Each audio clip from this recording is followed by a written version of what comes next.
Datanglah, datanglah. Semua keinginanmu akan aku kabulkan.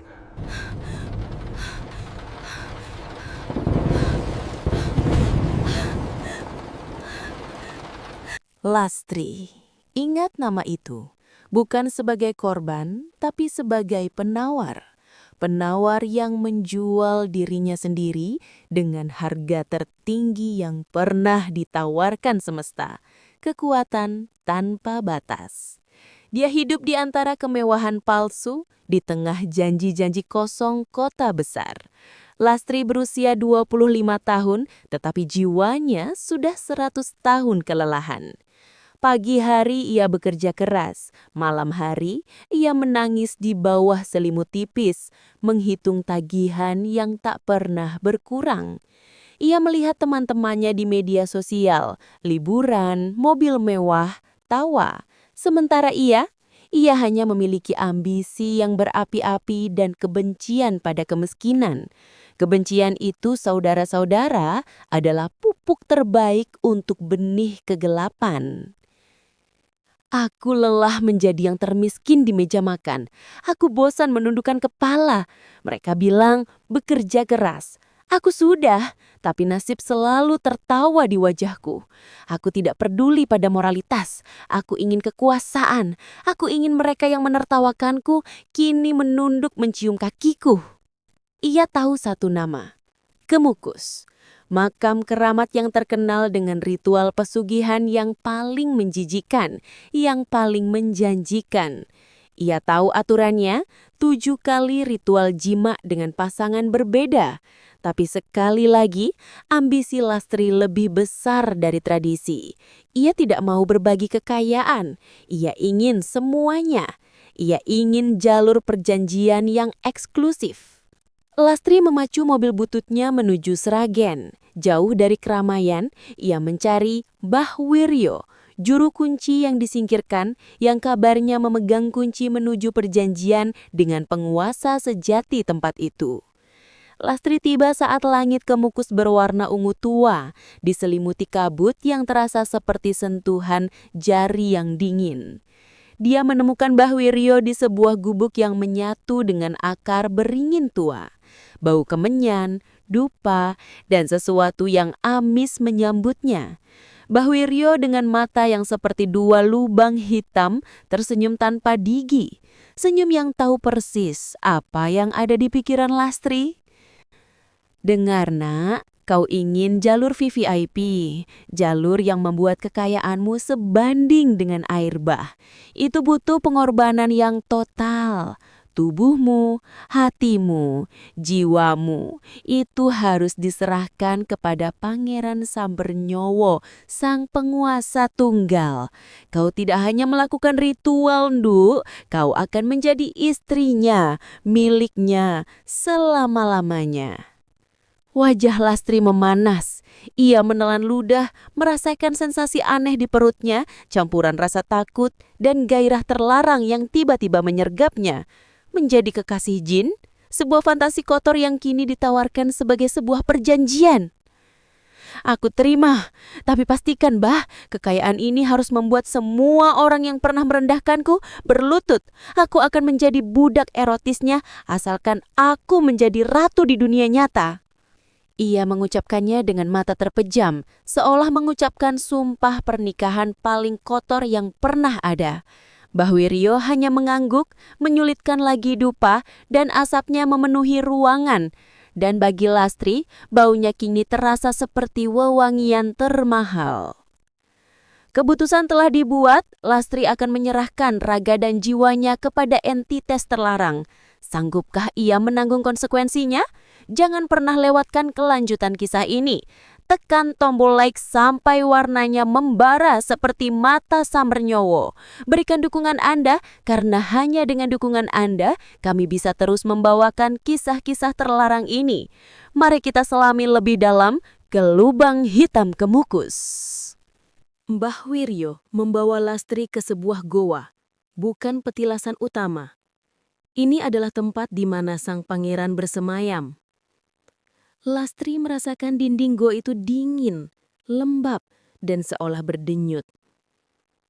Mantra Mbah Wiryo kini terdengar seperti lolongan, memecah kesunyian malam. Lastri merinding, tetapi ia telah berjanji. Ia harus tampil sebagai wanita yang berani, yang pantas menjadi ratu bagi entitas terkuat. Lastri memejamkan mata, menunggu. Tiba-tiba, api di pedupaan membara tinggi dan suhu goa turun drastis. Lastri membuka mata.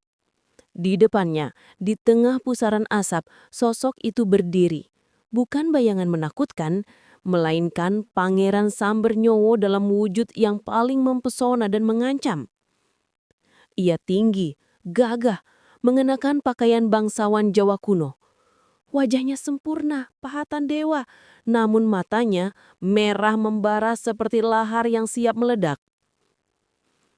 Lastri, seorang wanita yang keras, tiba-tiba merasa lututnya lemas. Ia merasakan gelombang panas yang tak tertahankan di bagian paling sensitif tubuhnya, seolah Sambernyawo telah menyentuhnya hanya dengan tatapan. Kau cantik, Lastri, dan kau berani. Datanglah kepadaku, tunjukkan padaku mengapa kau pantas menerima kekayaan yang tak pernah kujanjikan pada manusia lain. Lastri mencoba melangkah mundur, tetapi kakinya terpaku. Sambernyawo tersenyum. Senyum itu lebih berbahaya dari 1000 pisau. Lastri merasakan kekuatan tak terlihat menariknya maju. Ia bergerak tanpa kehendak. Pangeran Sambernyawo kini di depannya. Ia mengangkat tangannya. Lastri menahan nafas. Sentuhan pertama itu dingin membakar. Lastri menjerit dalam hati tetapi mulutnya tak bisa bersuara. Lastri merasa seperti disuntikan racun kenikmatan terlarang yang mematikan. Lastri merasakan tubuhnya mulai bereaksi liar terhadap sentuhan yang tak terlihat, sentuhan yang datang dari dimensi lain. Ia tahu ini salah, ia tahu ini adalah kehancuran, tetapi gelombang gairah yang dipaksakan itu begitu kuat, begitu menguasai. Ini bukan cinta, ini adalah kepemilikan. Lastri adalah budak, alat untuk memuaskan hasrat penguasa. Ambil saja Tuhan, ambil semua, aku milikmu, miliki aku. Mbah Wiryo tersenyum puas, menutup pintu goa. Suara-suara yang muncul dari dalam goa itu malam itu bukanlah suara manusia. Itu adalah suara perjanjian termahal di bawah langit kemukus. Jiwa Lastri telah dibeli dan tubuhnya sedang ditandai. Aku tidak menyesal kekayaan. Aku harus ingat kekayaan. Sensasi ini kotor tapi kuat. Dia adalah tuanku. Aku harus melayani. Aku harus menikmati. Lastri menelakkan dirinya, membiarkan Pangeran Sambernyowo menanamkan benih kekuatan gaib ke dalam dirinya. Benih yang akan menghasilkan kekayaan, tetapi juga rantai tak terlihat yang mengikatnya selamanya. Lastri kembali. Bukan lagi dari Sragen, melainkan kembali sebagai ratu. Tubuhnya mungkin hancur setelah malam di goa. Namun jiwanya dipenuhi aura emas. Dalam hitungan minggu, keajaiban finansial yang tidak masuk akal terjadi. Bisnisnya yang stagnan meledak, ia memenangkan gugatan warisan yang tak terduga, dan ia mulai memborong properti mewah di kawasan elit. Lastri mendapatkan apa yang ia inginkan. Ia kini dikelilingi pelayan, ia mengenakan berlian sebesar buah anggur. Orang-orang yang dulu menertawakannya kini mengantri di luar gerbang, memohon bantuan dan simpati. Lastri telah menang. Rasakan, ini yang kalian sebut takdir. Takdirku kubeli dengan kehormatanku. Lihat aku ratu. Dan semua ini hanya karena aku berani membayar harga yang paling kotor. Lastri tertawa. Ia tenggelam dalam kemewahan. Kamar tidurnya kini seukuran apartemen. Kasurnya dihiasi sutra termahal. Ia mencoba melupakan sentuhan dingin di kemukus. Ia mencoba mengubur ingatannya dalam tumpukan uang tunai. Namun kekayaan itu datang dengan alarmnya sendiri. alarm yang berbunyi tepat pada tengah malam, terutama pada malam Jumat Kliwon. Lastri tidur sendiri, tapi ia tidak pernah benar-benar sendiri.